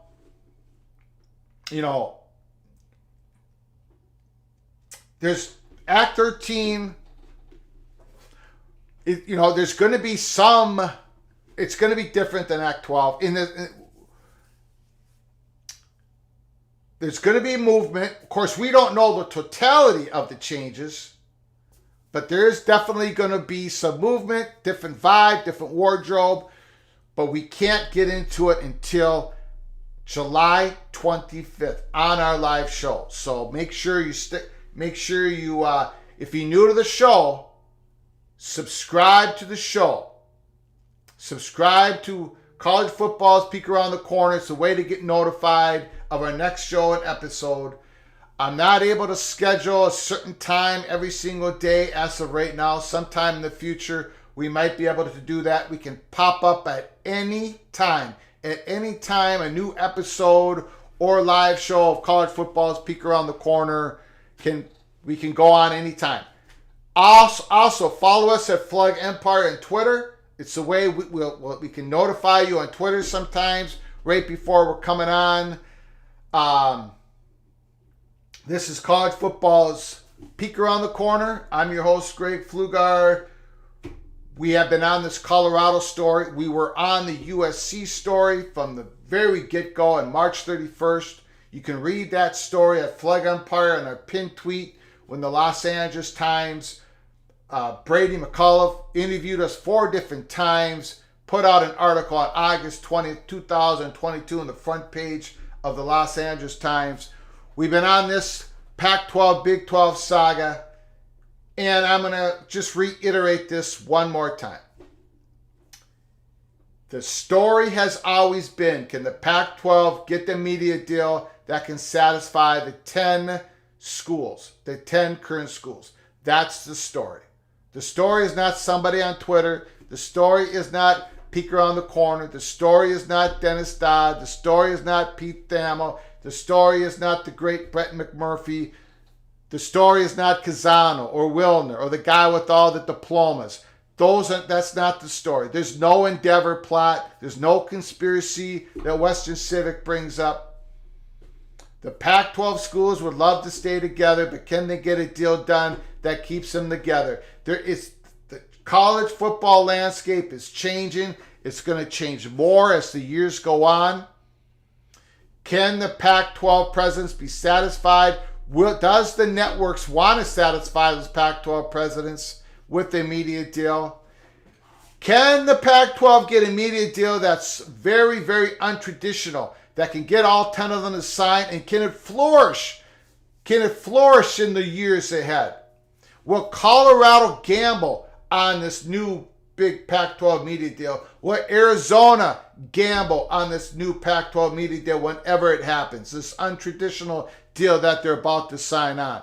Will they gamble? Will they sign on the dotted line? Stick with us here at Peek Around the Corner as we continue to follow the story. But for all those who are new to the channel, please subscribe, smash that like button if you like our content. I'm gonna pop up tonight on the Big 12 Mafia Show YouTube channel, Big 12 Mafia, with Nathan Brown. We're going to be talking about the day's events. There's probably going to be other people on the panel. There's going to be a lot of great comments in the chat room.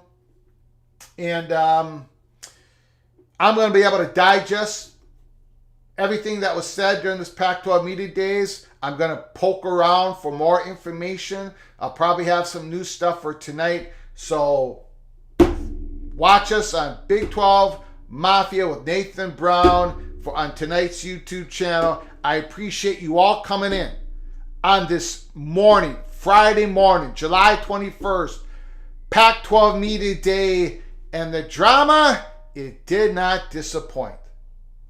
Once again, George Kliavkoff, the PATC money shot of the Pac-12 Media Day. We could have announced a Pac-12 Media Day, but we didn't do it. They did not announce the media deal on purpose so they could focus on Pac-12 football. Holy smokes. Until next time. From all of us at PATC to all of you, please, you all take great care of each other. Thank you so very much.